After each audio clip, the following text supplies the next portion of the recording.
Okay, so I just want to welcome everybody to our sixth virtual town hall. When we started this process, I did not expect that we would be doing this 6 times, and I think this is actually the eighth or ninth week, but we missed a couple of weeks for various reasons as things went along. So I hope everyone is doing well with dealing with the pandemic, and hopefully we can soon get back to some level of normalcy. But thank you for joining us today. So as the screen says there, everyone should see my screen there. Please turn off your video and mute your microphone for the moment. That'll make it easier for the recording to work out for us. We are recording the session, as I just mentioned. The session will be posted on the Community Foundation website and also the YouTube channel after the recording is completed, sometime today or tomorrow probably. And we will also be rebroadcasting through Shaw Cable's community channel. That will happen next week. So, if you don't want to see your face on television, then make sure your camera's turned off. So that would be great, and it also makes for a better, obviously, a better presentation for the speakers if everyone stays muted, if they can, please, during the conversation. There will be time at the end for questions and conversation. If you have questions and you don't want to forget them, you can enter them in the chat box. Sarah will be monitoring that for us and helping to bring those questions forward near the end of the presentations. So our speakers don't know the order yet. I'm sorry I didn't send this to you guys earlier, but we're going to have Bethany from the Penticton District Arts Council speak first, Kim then from the Okanagan School of the Arts, and we're just waiting to see if Julianna can join us. There was a bit of a miscommunication on our end related to her joining today, so hopefully she's able to join last minute. And then Todd Davidson as well is with us. I think I saw him in the chat there. Todd from the Princeton District Museum and Archives Society. And then, as mentioned, we'll have the Q&A at the end. So before we get into the actual speakers, Sarah, do you want to just turn your camera and your microphone on and give us a bit of an update on the project the funding project that you were mentioning at the start of things here? Hi, everyone. My name is Sarah. I'm with the Community Foundation. As Sarah mentioned, I manage the grants program, and we have some great news to share. We were just awarded $149,000 with the federal government to give out to local organizations who are working and responding to the COVID crisis right now. So this is in collaboration with United Way as well as Red Cross. There's a couple little different criteria with each of those organizations. You can't apply to all three, but you can apply to either one of us, or if you've got different projects, you can apply to each of those organizations differently. So I just put an email out to all of our organizations. If you didn't get the email, I'll post the link here in the chat box directly to the website, where it gives a lot of information. There's not a ton of criteria, but it definitely has to do with organizations who are working in responding to COVID here. So the Community Foundation is going to be giving out grants to qualified donees. So you must be a registered charity in order to receive a grant from the Community Foundation, as well as from United Way. If you're a local organization not with a registered charitable status, then you can apply to Red Cross.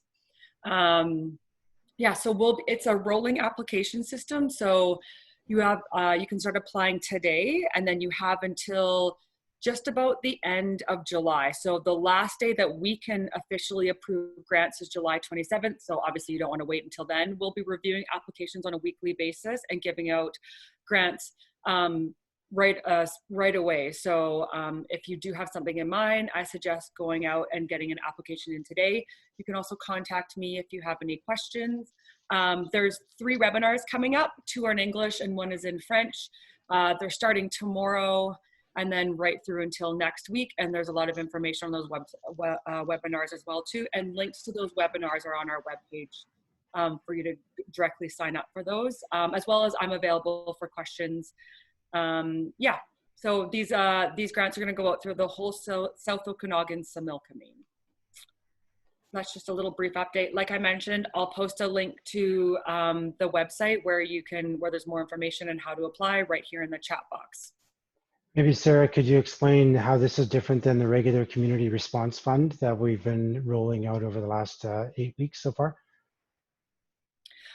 So this one is, like I said, there's not a lot of criteria around this one. And this was really looking for, so it's not just emergency bridge funding that we've been giving out. So we've been giving out sort of some smaller-ish grants sort of to bridge some organizations through to the next round of when we would hear from the government providing funding. This is sort of longer term. So you have until March of 2021 to spend the funds. We have to give out all of our funding by the end of July, but you have until 21 to use the funding. So really looking at sort of a long-term project for your organization or what you're going to need long-term. Whereas ours is really short-term bridge funding. So this is your opportunity right now to look ahead and see what supplies or programs or projects that you have coming up that you might need funding for. This is really that opportunity to look ahead. But it is still focused on COVID response, and it's not like new projects for 2021 kind of stuff. It's No, like, how it's are you still responding to? emergency. Yeah, emergency response. It still has to do with COVID, and it's still just emergency, and it's for organizations providing emergency response, but they're looking in that longer term vision versus just that bridge funding. Right. Okay. That's great. Thank you for jumping in on that right away. So now I'd like to welcome Bethany to please, your camera's on. Excellent. And if you could unmute yourself, you've got, you got about 12 minutes or so, Bethany, if you can just describe your role with your organization, what your Oh, Aaron, you cut out. Sorry. I think I did that to myself. Yeah. Just to describe your role at the organization's role in the community, and how the pandemic is affecting the work that you do right now. Certainly. So hi, everybody. I'm Bethany Handfield. I'm the administrator at the Penticton and District Community Arts Council. We're based out of the Lear House Cultural Center. And within our building, we also have the Penticton Potters Guild, Artists in Residence, and then the Penticton Academy of Music as well, too. And so with my role at the Arts Council, along with my coworker, Stacy Frank, we create programming for our community. We support the work that artists are doing in our community. We bring artists and the community together. And in my role specifically, I apply for grants as well too. And then we also communicate what's happening regionally and then locally with our with arts and culture as well too, connecting our community to that. So with COVID, basically, with the Lear House, we had to shut everything down pretty quickly because there were so many people that were coming through. So PAMDA, they moved all of their teaching online. The Potters ceased coming in, and then the majority of our artists ceased coming in as well too. My coworker and I, Stacy, we'd already been thinking about moving a lot of our programming or twinning our programming online too. Just because of the nature of the Lear House being a heritage building, we already had some barriers that were in place for all of our community members to fully enjoy what was actually happening on site. So online was something that had been on our horizon. So with the advent of COVID, we just started rolling out that programming a lot earlier. So now we've got the Arts Matter online program. And that's everything from Facebook Live concerts, there's downloads of activities that you can do, there's tutorials. It's really a huge breadth of opportunities. Everything's family friendly, and of course our artists get paid. We really wanted to ensure that there was local content that was going out to community. We know that there's a glut of things available to do and watch and participate in online, but we wanted to make sure that our local artists were being represented and also being paid for the work that they were doing.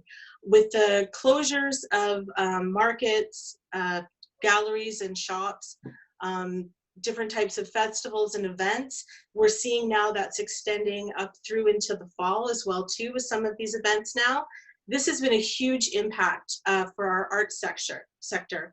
And, you know, we're looking at ways to adapt, but it's going to be a long road to recovery, and some things may be able to come back sooner than others, but it's still going to be a long road. So we really need to look at supporting local as much as possible, and you know, yeah, just really supporting local right now.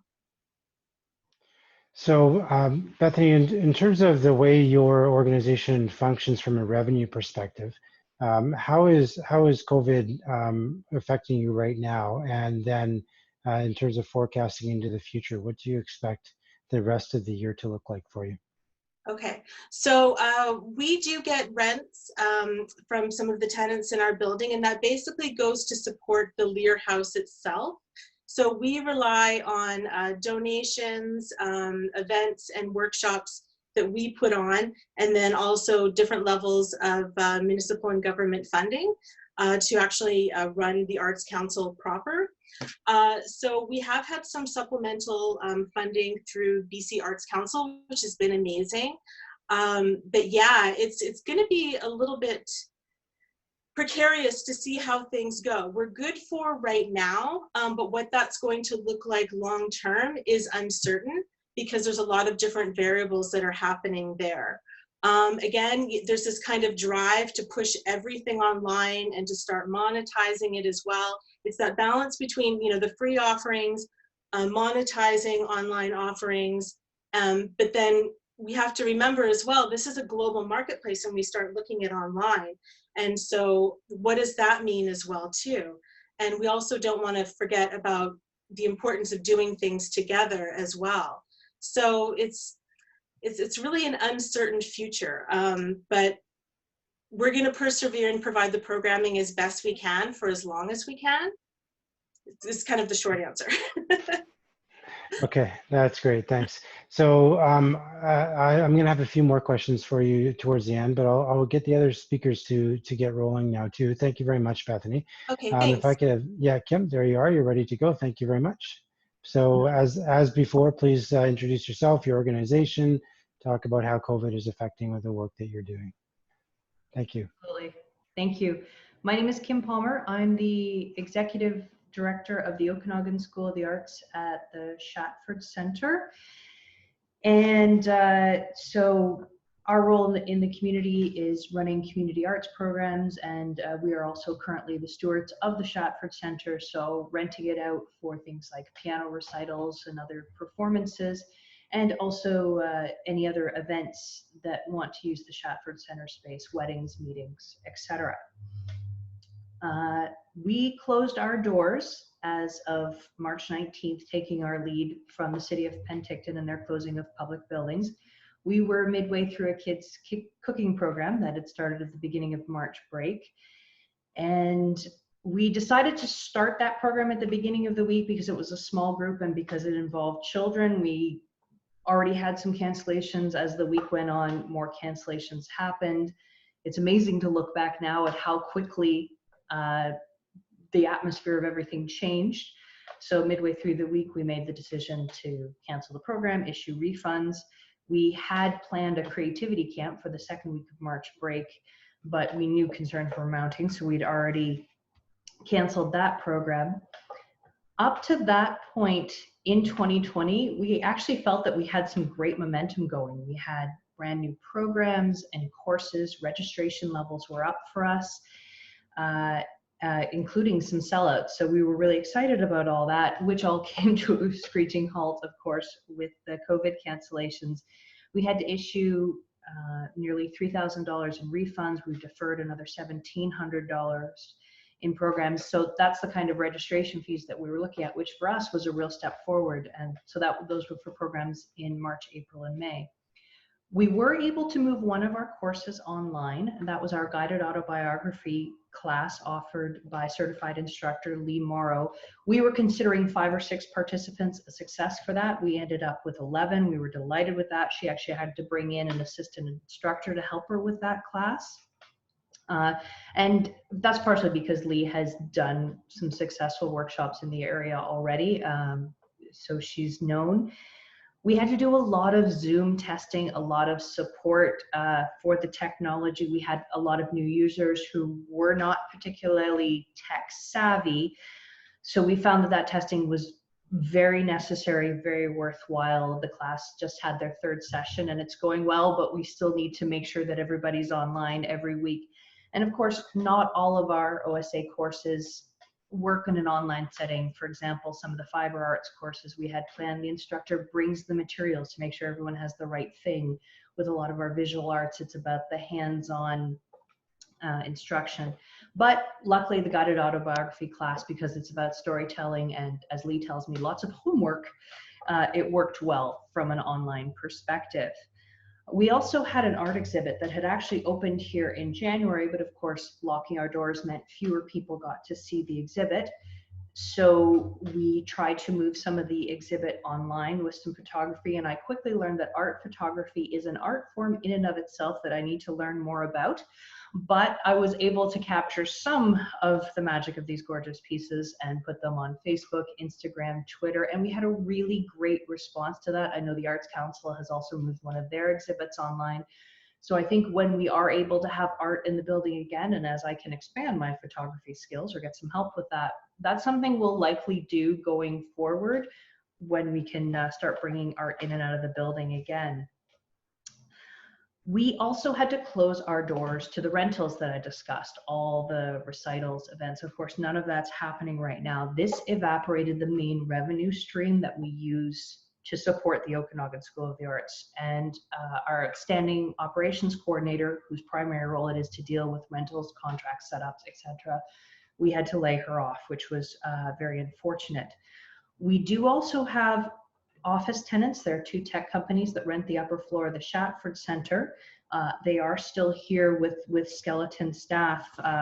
Usually there's only one or two people in those offices, so they were able to continue using those. That meant that we had to keep the heat, the hydro, the housekeeping going, even though our doors were locked. And of course, housekeeping could be scaled back, but not that far because of the importance of hygiene these days. So while our doors were locked, our utility bills continued to mount on this wonderful but aging building. We've availed ourselves of every form of government assistance that we can, which is helping us keep afloat, but our financial situation is a little dire at the moment. Moving forward, we're focusing on our summer programming. We're looking at all of the guidelines coming out from Interior Health, from WorkSafe BC. There's a lot to read, there's a lot to absorb, there's a lot to plan, and we need to figure out the standards, find out how to keep our facilitators and our participants as safe as possible by stepping up hygiene, spacing participants, probably asking folks to wear masks. One of the programs that we were looking at for the summer that we usually run is our creativity camp, which is a kids arts program. We usually run that through Canada Summer Jobs. We hire 2 high school students through the Canada Summer Jobs program to facilitate. Last year we received funding for 3 Canada Summer Jobs students. This year we applied for 3, 1 for 12 weeks and 2 for 8 weeks. We received funding for 1 student for 8 weeks. This will probably eliminate our ability to run that particular program because we can't have 1 teenage facilitator with a room full of young people. So we may switch the focus of that role, get that student to help us with some of these guidelines and new hygiene standards, and focus on programs like our rock school and jazz school, which have been very popular. Jazz school has been away for a while, but it's coming back. And try and figure out ways to bring back some of those canceled programs that we had in March, April, and May in fiber arts, painting, etc. Our lease with the school district expires on June 30th for the Shatford Center. The lease has not yet been renewed. Negotiations are underway. Once we know more about that, then we'll start looking into seeing if we can get that rental stream going again, making sure we're putting in all the guidelines and the opportunities there. Because of the new measures, the excess cleaning, perhaps providing PPE, we're going to have to look at balancing the funds. Basically, we don't want all those additional measures to eat up all the rental income. We may need to look at raising rates. There's a few factors in that scenario. We know that people are going to be eager to gather once they can. And the Shatford Center has large open spaces where people can gather in a spaced out way. We have front doors, we can control the space.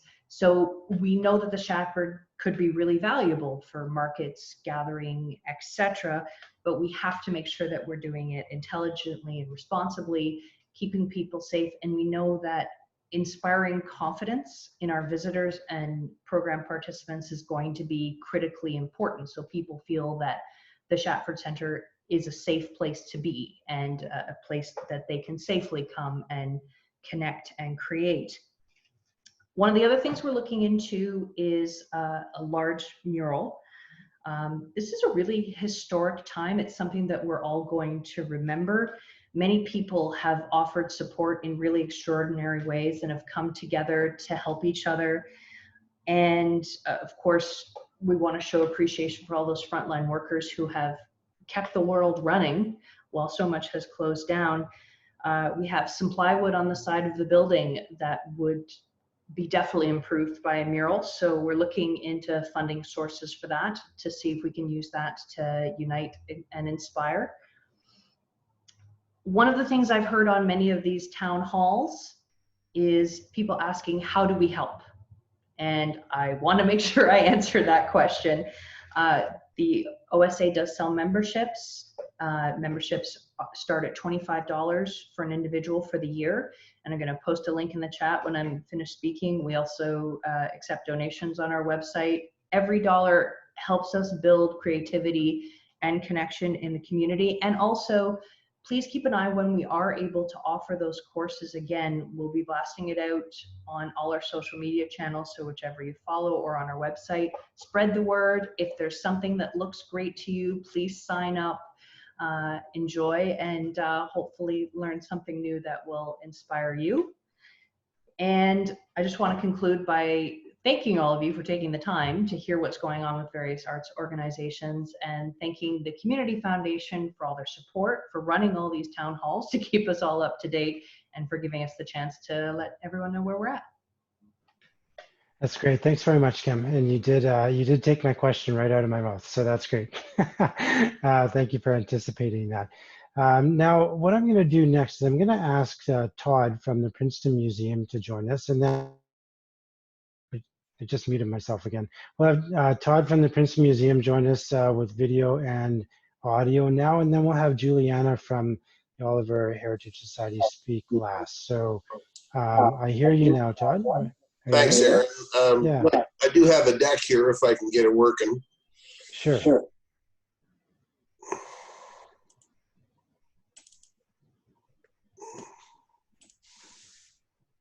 There we go. We see it. How do you like me so far? Looks good.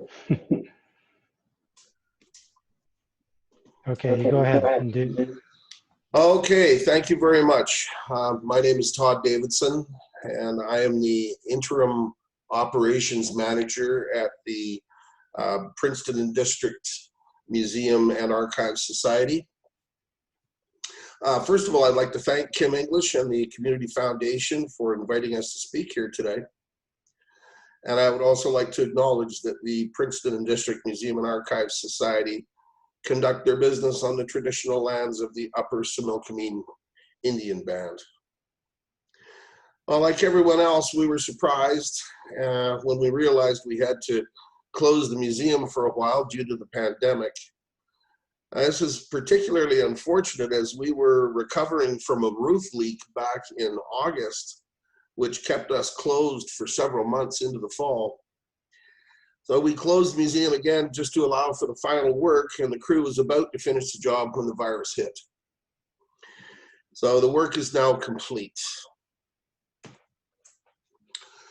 So we closed the museum as of March the 18th. We had to cancel our annual general meeting on March the 21st. And this is actually an issue that's still not resolved. We have not been successful at adopting alternative platforms for having our meetings due to the nature of our board. We were going to do a significant redesign of our fossil and mineral displays. This has been postponed. We have other users that use our facility, the Granite Creek Preservation Society. And there was a very large group that was going to have a very special family reunion here in the spring. And I'm not sure what's happening with that. I'm not sure what's going to happen with that because they had to travel from all over the world. Our community photography program essentially is canceled for now. This was a wonderful initiative where a group of seniors gathered every Friday and reviewed sections of our photographic collection and offered their wisdom about who was in the pictures, where the picture was taken, the significance of it. It was a wonderful program, and we're really looking forward to getting back to that. It's a critical component of our photograph digitization project, which we're doing in conjunction with UBC and ARCA and the Digital Okanagan History Program. Indeed, we're scanning our own photos and submitting them. And again, that's another program that is postponed for the time being. And likewise, the digitization of the Similkameen Star newspaper collection that we have is also postponed. The UBC in Vancouver has the World War I series ready to be scanned, sponsored by our local Rotary Club here. So they've got 1914 all the way through to 1918 ready to go. And that's just a tremendous online resource. So we're looking forward to getting that happening again. We were going through a program to deal with all of our maps, our cartographic collection. We have created a system that adopted elements of the National Topographic System and the BC Geological Survey, so that it was very easy to find a map in our collection from either one of those systems. We've been going through our textiles for over a year, really, and fortunately our volunteer who was involved in that project has been able to continue. We are very uncertain about whether or not we are going to have seasonal help. We don't know whether the funding is going to come through or not. We were turned down by Young Canada Works, and Canada Summer Jobs has not responded to us. So we really have no idea where we're going with that. And, you know, there's no revenue coming in through the door right now. I read an article today from Associated Press that suggested that 12% of museums worldwide could potentially fail through this. But for us, the society is in decent shape right now. We've just completed a successful fundraising project. Our expenses have been reduced. There are projects where we were going to be putting out money and that's delayed. And with the YCW falling through, then the money set aside for that summer student has been freed up. We don't generally generate very much revenue before the tourist season. And this close time really gave us a great chance to refresh our displays. And with the generosity of the town of Princeton, we just photographed a virtual tour with Fraser Valley Virtual yesterday, and that was the contact there was as a result of the BCA Bay webinar just a week ago. But our seniors are really our greatest asset here, and the time that we're losing not being able to share with our seniors is a real shame. We don't know, of course, what's going to happen this summer, whether or not we're going to have traffic in July and August. We had initiated some program development with some external partners, and that has been postponed. And we wanted to get out to the fall fair. We wanted to get out to the farmers market and put up a booth there. And of course, those initiatives have been canceled. So as far as our reopening plan is concerned, there is a simple process that we followed. Obviously, it starts with the government saying, yes, it's okay for you to open now. Consultation, we have been looking at all of the sources that we're aware of. One of the most important ones, of course, is WorkSafe BC. We're required to, like every employer, create a safety plan and post that to indicate what it is we're going to be doing. The BC Museum Association is a great resource, Heritage BC. There's a long list of really good resources. So we quantified the requirements and took a look at what we would have to do and consulted within the team members. I mean, it was really good. We've got a lot of good suggestions just by talking to other members of the society. And sorry, I'm having a little trouble here. I've got this little screen blocking what I'm trying to see. Oh yeah, then the final consideration, well, can we reopen and should we? And it's not an easy, that's not an easy thing. Some people are deciding to delay. In our case, it looks like we can reopen. We are planning on reopening on May the 27th. And we're going to be doing this by keeping the front door locked. We're installing a signaling device that will allow folks to give us a little ding-a-ling to know that we're there. And even if we're downstairs, we'll be able to hear that. And we are installing a transparent barrier screen on the reception desk, just like everybody else. In this case, what we're doing, we're adding a pocket that goes all the way along the front of that thing on the inside so that all of our rack cards can go into that pouch. And if someone wants a rack card, we can hand it to them instead of having them out there for everybody to touch. We're going to deal with our gift shop the same way too. So we've decided to limit guests to 3 couples at a time, or perhaps a larger single family. And this kind of, this works out pretty good with the European standards where they're suggesting that each guest should have 15 to 20 meters. That works out pretty good for our facility. We're going to request that guests make a reservation if the museum is at capacity. And we could just use Google Calendar for that, or however.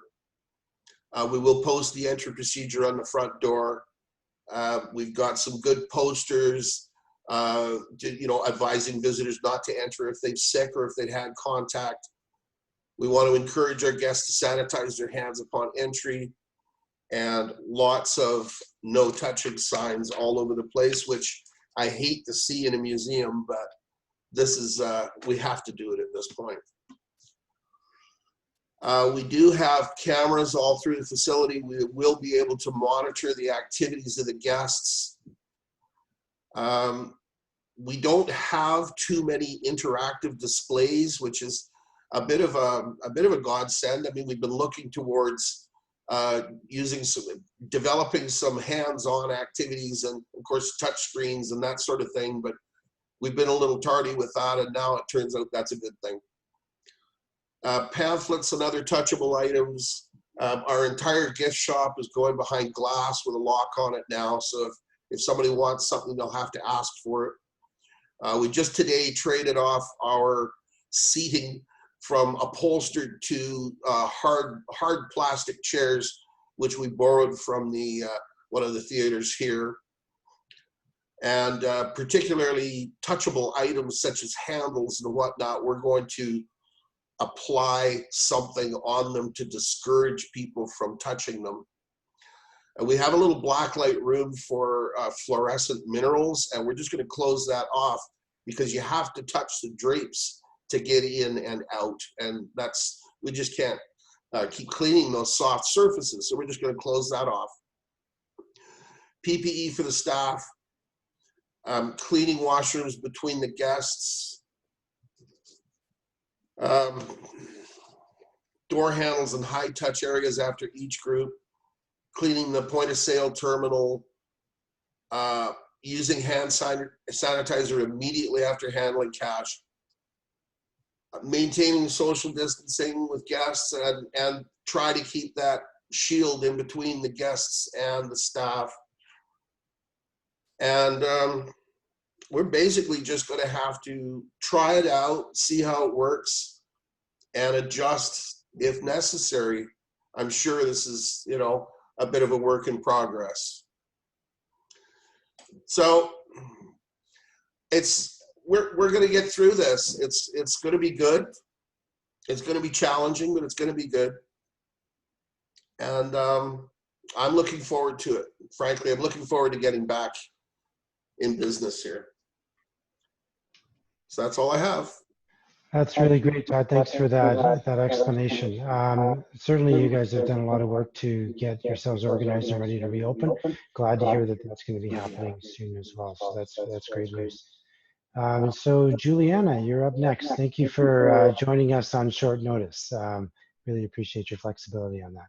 So I'm sure you heard the preamble with the others. So just who you are, your organization, what you do in the community, and how the pandemic is affecting your work. Right, absolutely. Well, thank you. Thank you for inviting me to speak today. So my name is Julianna Weisgarber. I'm the Executive Director of the Oliver and District Heritage Society in Oliver, BC. So we run a museum and archives in the town of Oliver. So we typically have been quite active in the last few years with programming, community outreach, events, and many different ways of serving the public. So we do take research requests at our archives, of course. We had a lot of school groups who would come and visit us. We would take group tour bookings during the summer. We ran downtown heritage walking tours in the summer. So we really had a lot going on during the year, and that was increasing every year. So unfortunately, we were generating some fairly good revenue from those activities. This, of course, situation has stopped that in its tracks. So we were closed to the public starting on March 17th when we decided that it was not safe to remain open. We've had to postpone our AGM as well. So similar to the Princeton Museum, we've been having issues with figuring out when to reschedule that and how to do it safely. The majority of our members and volunteers are seniors. So that's definitely an issue for us. We really, really rely on them for help behind the scenes, as well as help with running events. Our board members are all seniors as well. So we really are impacted by this quite severely, unfortunately. So with the AGM, that's typically the time that we sell all of our memberships for the year. So we do have family and individual memberships that help keep us running. And unfortunately this year, we are not getting the memberships coming in. And we do rely on those every year. It's a fair sum for us, as well as general donations that people bring in at the doors of the buildings. So we're not getting any of that revenue this year. We're projecting probably a loss of about $2,500 or so in total, with all of those different donations and service fees and things that we're not going to be seeing this year, most likely. We're struggling with how to reopen safely as well. So we are planning to reopen. However, at this point, we're making sure that we can do it in as safe a manner as possible. So we're still planning out our reopening procedures right now. We do have a number of ideas in mind, but that's still something that we're working on. But in terms of the impact, other than the funding that is going to be not there probably this year, we're also going to be losing out on a lot of volunteer time and volunteer hours at our organization. So our volunteers contribute anywhere between 700 and 800 hours a year. So that really gives you an idea of how big an impact they have for us. They really do play a vital role in our organization. And unfortunately, we're not going to be seeing a lot of that. So just before the pandemic started, we were just about to start a very large-scale digitization project of 70 years of community newspapers for the Oliver Chronicle newspapers. That project relied on volunteer assistance with scanning. So at this point, because we're not able to have our volunteers back yet safely, we are struggling to come up with alternatives in case our volunteer is not able to return in the next few weeks after we reopen. So that's definitely an issue for us as well. We're also, of course, not going to be seeing the school groups, the tours that would be coming in. We're not going to be running our regular events and programs, and we have quite a few of those planned, particularly for the fall, that may not happen now. And also the volunteer impact on our collections as well. So volunteers help with a lot of things like cataloging or photographing artifacts, things that the staff don't have time to do on a regular basis. They help with backlog, and that kind of stuff is not getting done, unfortunately. So we have been impacted for sure with those things. So our outreach activities have also been canceled. So we're hoping that that's not going to create more of a long-term decrease in public support and public funding. But of course, at this time, that could be a possibility, definitely. So we have been doing our safety planning in conjunction with the requirements sent out by WorkSafe BC. We just received those the other day, as well as the Archives Association of BC. And we're waiting to hear back from the BC Museums Association for their list of best practices as well. However, at this point, we're planning to have reduced cash handling. So we did purchase a contactless payment terminal for the museum building, where we typically get the most visitors during the year. We're bringing in an online booking system similar to what the Princeton Museum was talking about. So basically, people would have to make reservations for both research appointments as well as tours and visits to the museum. So that's something we'll be doing, and that'll help us control how many people are in the buildings at any given time. And if we also use that system, we should be able to sanitize and clean more frequently between bookings, and maybe, for example, at the archives, just having one researcher or set of researchers per day and then doing a thorough cleaning afterward. We're also looking at having a bit of a quarantine period for records that have been touched at the archives, just to make sure that nothing's transmitted after a researcher is done using them. We're also going to be providing gloves and masks to all of our staff. We actually did receive funding this year for 2 summer students from Young Canada Works. However, we have not heard back about our application from Canada Summer Jobs. I know that they've been probably pretty overwhelmed over there as well. So we are going to have the 2 students coming in. However, we've had to devote a lot of staff time to coming up with safety standards and policies to make sure that we can keep them here in the buildings. So because most of our work for our students can't be done remotely, we've had to figure out how to keep them as safe as possible while they're here. So for example, training and orientation will mostly be done online with platforms like Zoom. We'll also have to make sure that they are all completely separated in separate offices and that they don't come into contact, so that the entire time that they are here, they will be following the 6-foot rule, and with visitors as well. We do have security cameras that help monitor our front door as well as door chimes. So when people come into our buildings, we can hear it. So that's going to help us determine how many people are in the building at a time. We're going to be very closely monitoring that. If we have people who try to come in while one group is in the building, then we're going to have staff come down and tell them that they can't enter at that time. We're going to have plenty of posted signage about the restrictions, so the limited visitor numbers, for example.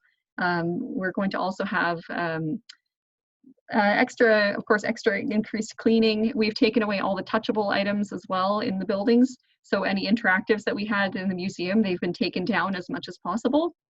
And we're going to have directed traffic through our exhibit space. So we're going to be using floor arrows and signage to direct people from the front door to the back door. So there will only be one exit and one entrance in the building. So these are some of the measures that we're working with right now, and we're constantly coming up with possible new ideas and reading more about what other museums are doing that might be helpful. And so that's one of the biggest challenges for us, but we are moving forward. We're planning to reopen probably in the next couple of weeks. At our museum building, we're going to be having some work done on the outside of the building, so that might delay reopening at the museum a little bit. However, at the archives, we are still taking research appointment bookings starting in June. So we will be communicating this more and more to our members and our visitors. And it's something that we hope that we can be as operational as possible during this time and keep providing services as much as we can, because we are very well used by the community. We're constantly being contacted about research requests, and visits, and we've been seeing more and more visitation every year. So this is definitely a blow to us, absolutely. And there were so many projects that we had planned for this year as well that now may not go ahead, primarily because we might not be able to have our volunteers to help out as as workers in some of these projects. For example, we have a lean-to in our backyard that's sheltering some large artifacts that is basically collapsing, and we wanted to get that rebuilt and replaced this year. And now, of course, we're not sure if that's going to be able to be done. There was some interior work at the museum building as well that we were going to be doing in the offices, repairs to the floors and things like that. And now, of course, they've all been put on hold, along with our AGM and all of our important volunteer gatherings. So it's been really challenging that way for sure. So there's a lot of big projects that we had on the go that have been canceled or postponed at this point. So it's definitely a challenge for us. Thank you, Juliana. I'm having trouble with my mute today. I keep muting and unmuting. So thank you very much for that information. It's really good to hear that you got the youth employment opportunity this year. That's great. Interesting how it doesn't work in every town the same way. It's not as consistent, but it's great for your organization. And I'm glad to hear that you've done some forecasting into the rest of the year to see where you're going to end up financially. That's very challenging for most organizations to do. So it's great to see that has come along for you guys. And I'm going to ask a question now of everybody, but since you're the one on screen right now, you get to answer first, okay? So everyone else gets to think about it for a few seconds here. So one of the things that I've noticed as a funder, and in dealing with our own funding opportunities during the crisis, as well as money that's flowing through us, like the funding that Sarah announced earlier in the webinar. The funding is all focused on the crisis response at the moment because it's a crisis, right? So, and yet we know that there are organizations like yours that are affected in the short term as well. But arts organizations, cultural organizations have a massive long-term value add for a community. And so even while we as funders are allocating funds to urgent, immediate response, we know that we still need to rebuild our sense of community. And a big part of that is arts and culture organizations like yours. So I'm curious to know how you feel about the future and the role that your organization can play, what you've learned through this process about maybe how to do things differently, and how your organization can help support building a better sense of belonging, or renewing our sense of belonging as communities once we come out of the isolation phase that we're in right now. I think that's a really good question. And actually, we've been trying to pivot a little bit to actually have more offerings that people can access, even with our limited ability to have visitors in the buildings. So for example, we did create our own virtual tour for the first time over the last month, which was just released to the public. So that's a tour of our permanent exhibit. So that was an exhibit that has been really popular, and we were concerned that people wouldn't be able to access it anymore. So once that was put online, it is on our website and also on a YouTube channel that we've created. It's another way for people to gain access to that in this interim period until things kind of go back to normal. We also did create a learning activities webpage as well through our website. So it was particularly geared at kids and families because we know that the kids are at home right now for the time being. So trying to help bring a little bit more of our collection to the public in a different way, rather than having them have to come to the buildings or have to email or phone us. So that webpage is still there and is currently being worked on. And so we're trying to build it more and more as time passes. So I expect that we will be doing more online engagement over the next year, particularly as things are still restricted in terms of social interaction. So we do have a lot going on as well on our social media accounts. We've been doing a lot more artifact features, putting historic photos online for people to take a look at and discuss, having a lot more public engagement that way, as well as putting up short videos of behind the scenes processes and things, so that people can really feel a bit of a connection to the museum and archives. Even while we're closed, it's really important for us to do that. So a lot of people see themselves in our collection. A lot of people in the community, they'll identify relatives, for example, or friends, people that they used to know or that their parents knew in our photographs or records. And so a lot of the time, it's a way for people to feel a strong sense of identity and connection to the local community. And we're really trying to maintain that by creating that access to our collections. So that's something that will be ongoing. And as soon as it's safe for us to have more interaction with people and have further events and programs, we'd like to take as much of that online as we can, and eventually do maybe some limited public gatherings as well, as it's safe to do so. So following the requirements, possibly more outdoor events and activities if that's what it takes. Basically, we're still planning to be very focused on outreach in the next little while, and really a lot of the time what we hear from people is that these are important to them and important to their sense of what the community is, and really gives them a strong feeling of belonging and connectedness in this area. So that's something we really want to continue on with and try and keep building over the next year. Excellent. Thank you very much. I think I'll work in backwards order now. So Todd, if you can turn your camera back on and your microphone, and maybe respond to that question as well about how you see your organization working in the future with what you've learned through this process. Yeah, well, Julianna is really a tough act to follow there, because really I think a lot of the things that we have been doing and that we plan on doing are really very much a parallel to what's going on in Osoyoos there. We have been trying lately to interact a little bit more with our community, as far as getting the community involved with the collection. And also, I'm really looking forward to finding out from the community what they would like to have from us. So I really want to work more with the schools, because we can do all kinds of things with interactive stuff. If the young folks want to bring in a smart device and scan QR codes and do all kinds of projects like that, we can do, programs, we can do that. Meanwhile, of course, we are doing the same thing. We have a huge digital photograph collection online now. The newspapers are incredibly valuable for actually getting to know your community and what's happened in the past, who the players are, and it really does, demystify a lot of the stories when you can look up a newspaper article and you can find out the date and the time and the names, instead of getting that information third hand or fourth hand. Those are incredibly valuable resources. As well, we are also using social media. I agree.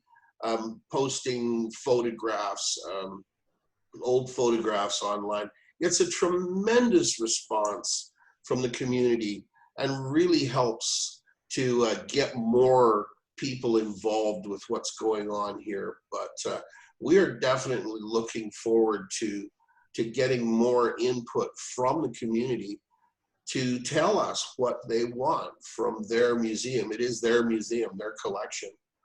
So that's great, Todd. Thank you very much. And thank you again for joining us on the call today. So I'll now pass it on to Kim from Okanagan School of the Arts. There we go. Hi, Kim. Hi. So I think I've mentioned some of the things that will probably change going forward, like photographing our art exhibits and posting it online. I wouldn't have thought of that previously, because I would have, we want people to come into the building and really experience the works. But I realized as we did start posting things that once you see them online, it actually is more of an incentive. Of course, not all artists provided their permission, So it's a nice teaser. It's a nice opportunity for these artists' work to be shared.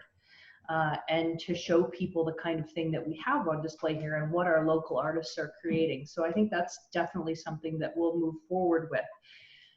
Whether we want to move a lot of our platform online in the future, I don't know if that's really what the OSA wants to be about. I mean, one of the things we were running was a musical theater program. For any of you who have even tried to sing Happy Birthday on Zoom, it's a disaster. The cacophony that comes from that slight time delay. So I think by running the guided autobiography class online, it's, you know, allowed us a bridging measure, but next time we run the course, I think we would want people to come into the room. We may then offer the opportunity to add on a Zoom option, so maybe find a camera in the room. But I think the in-person connection, the hands-on creativity is something that's still going to be very important to us going forward. I think we all realize now that we haven't seen each other for 9 weeks that we really need to be around people, right? So yeah. So it's good to hear. Yeah. Sorry, I interrupted. Did you have something else you wanted to add? No, and I think, again, moving to the rental side of things, people need to connect. So for the immediate future, we have to figure out if we can do it in a fiscally responsible way that's safe and comfortable and makes everyone confident. But long term, we're going to be hoping to return to a lot of previous practices whenever we can, and just bridge things until that point arrives. Okay, thanks very much, Kim. And we'll give the last word today to Bethany. All right. Yeah, I think you're still here, right? Hi There you there. are. Hi. So in the short term, we're still doing our online programming through Arts Matter Online. We currently have CanWax West Brilliant Moments exhibition up. And actually on Friday, we're going to be launching our first online scavenger hunt, which is a family-friendly event, educational opportunity to interact with that exhibition. We set up the COVID Arts Fund to, oh, hold on. Sorry, we set up the COVID Arts Fund as well to help pay for the artists that are providing the online content for us. And we've also partnered with some of our community social service groups for an art supply care pack program as well too. We're going to be supplying art supplies to children and seniors in need, and then Foundry Penticton is going to be providing art supply care packs to youth and teens as well.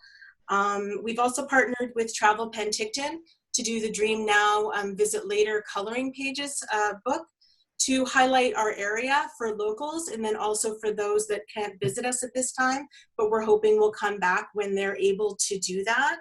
So we're going to be still focusing for the time being on online, because with the Lear House, our primary focus will be getting PAMDA back in the house and getting those classes and the children coming through for their musical education.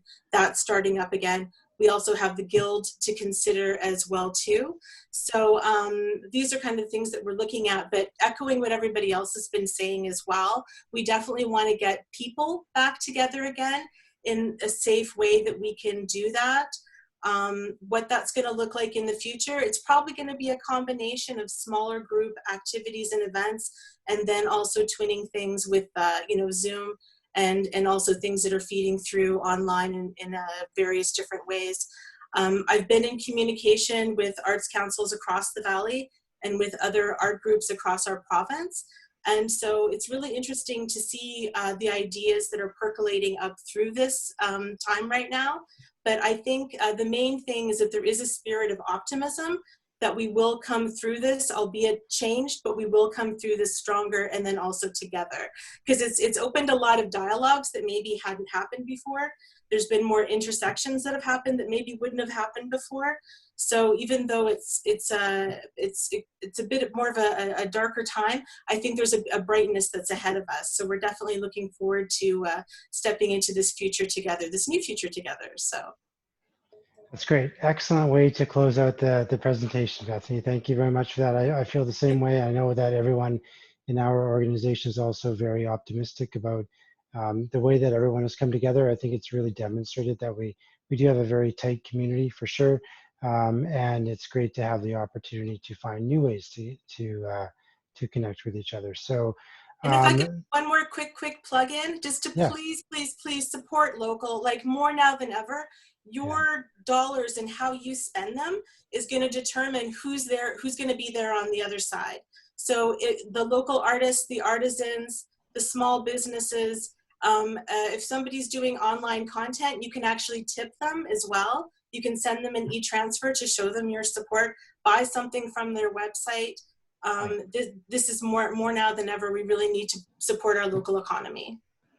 Excellent point. Thank you. Yes. And now, before I close the meeting down, I just want to point out that there are some really great resources and comments in the chat. No specific questions, but lots of great content. So I'm going to leave the chat open, or the meeting open, for just about 1 or 2 minutes here. So if you wanted to gather those links, please feel free to do so. But this concludes the presentation. I want to thank everybody for joining us today. I am going to stop the recording now. And again, this will be posted on our website and also on our YouTube channel within the next day or so. Thank you again for joining us. Thanks to all of our speakers. Really incredible work that our arts organizations are doing during this difficult time. So take care, everybody. Have a great day.